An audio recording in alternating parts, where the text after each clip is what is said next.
Hey everybody, Mark Evans here. Been thinking about something today. Just wanted to jump on for a couple minutes and share a thought with you.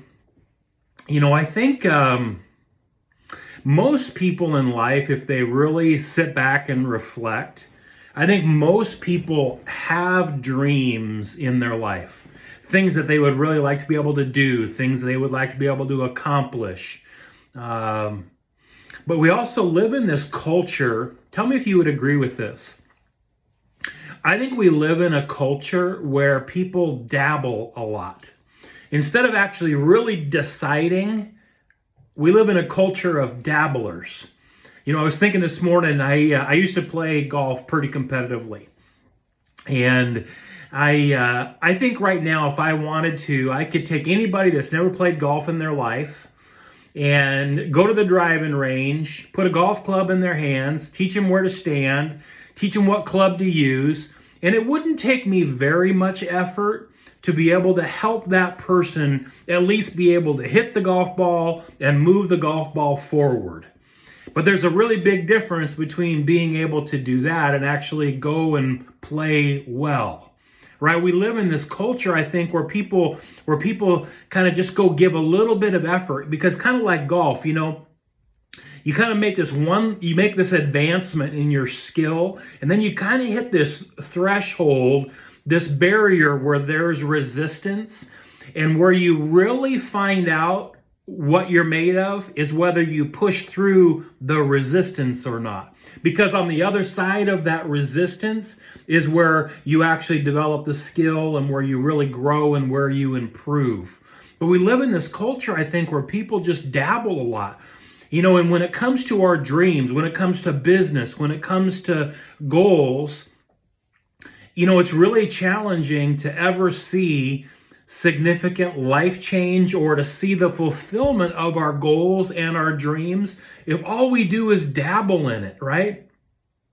Where if we decide, so I want to talk about this difference, the difference between dabbling, dipping our toe in, bouncing around, hitting that resistance and retreating, or when we decide. The word decide, a good friend of mine, Greg Greeno, I've heard him say over and over, when you decide, you kill all doubt.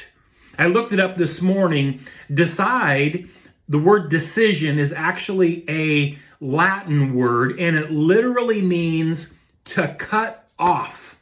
And by making a decision, we effectively cut out all other possibility. In other words, what we decide to do is going to happen because we actually fully decided. I really believe a lot in people. I believe that God has instilled so much in people in terms of their dreams, their goals, their desires. And my encouragement to you today is this. I really am going to encourage you to just maybe take a minute today and reflect when it comes to your dreams, your goals, your calling, your purpose, the thing that you're chasing after. Have you decided to really do it or not? Or are you dabbling? Because the great thing is, self-awareness, when we kind of go, oh, wow, maybe I'm dabbling, we can then say, I'm not going to dabble anymore. I'm going to decide. Because the world needs finishers. The world needs people who make a decision and then go do the thing that they've decided to do. That's my encouragement to you today. Be blessed. Chase those dreams.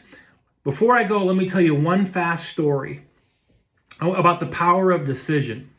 My great-grandfather made a decision that changed the trajectory of our family completely. My grandma told me when I was a boy about my great-grandfather who literally had tickets to the Titanic. Literally. And from the story that my grandma told me, a few days before the Titanic sailed, my great-grandfather decided to postpone his trip and ultimately immigrate to the U.S. on another boat. That decision, obviously odds are I wouldn't be here, right? The power of decision. Today, what decision might you be able to make in pursuing your dreams that would impact your great grandkids. I'm going to encourage you today, don't dabble, decide.